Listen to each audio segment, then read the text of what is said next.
Selamat malam manusia.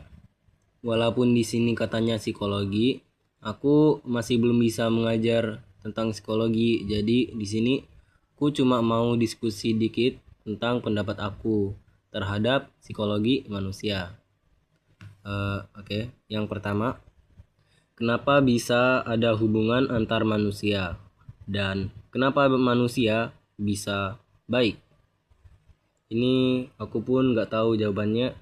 Dan jika kalian ada berpendapat lain, silahkan untuk komen. Manusia dan kemanusiaan. Manusia itu makhluk sosial dan mereka punya beberapa sifat seperti kemanusiaan, kebaikan, dan kemampuan untuk membentuk hubungan. Kemanusiaan itu berasal dari survival instinct kita atau naluri bertahan hidup. Dari dulu ketika ada manusia lain, misal mereka lagi kelaparan, mereka butuh mencari makanan. Dan jika hanya satu orang saja, ya dia gak bisa bunuh hewannya untuk bisa dimakan. Jadi harus beberapa orang bekerja sama untuk bisa makan bareng. Jadi mereka harus ada kesepakatan, dan jika gak ada kesepakatan, mereka akan meninggal karena kelaparan dan gak bisa menghasilkan keturunan. Dan karena tujuan utama makhluk hidup adalah untuk memiliki keturunan yang meneruskan sifat mereka, maka manusia yang bertahan hanya yang bersifat baik dan ingin kerjasama. Dan mereka akan merasa ingin menjauhi hal-hal yang membuat manusia lain gak suka kepada mereka, karena mereka masih perlu bantuan manusia lain untuk hidup. Lalu kebaikan. Kebaikan berarti peduli terhadap orang lain, dan empati adalah memahami orang lain seolah-olah kamu ada di tempat dia.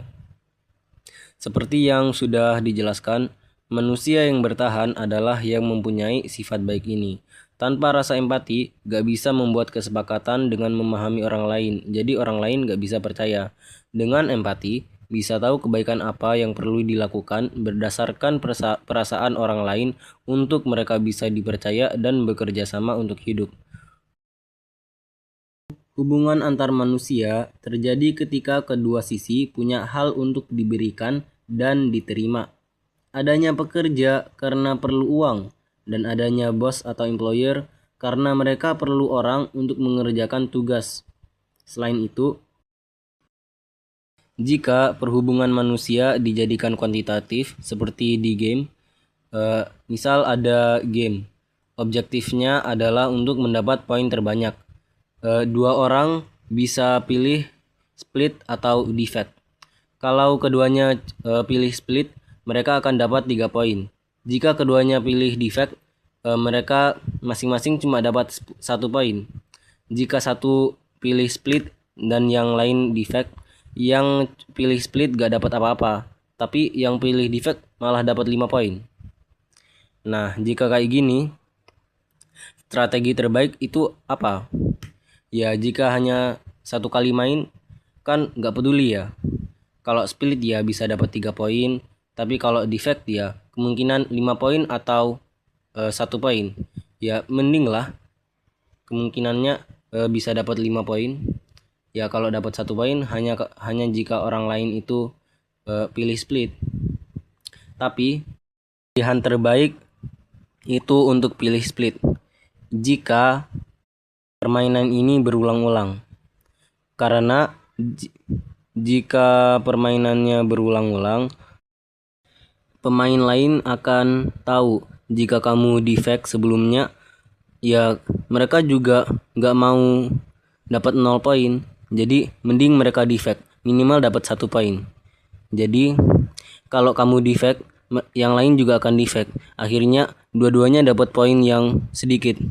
Tapi kalau dua-duanya split, kan dua-duanya bisa dapat poin yang banyak. Jadi kalau mainannya berulang-ulang, seperti di kehidupan nyata, kita kan bertemu orang berulang-ulang. Jadi seharusnya split atau saling membantu. Itu saja dari saya. Ya, dari itu bisa muncullah kebaikan walaupun hanya dari keinginan diri sendiri.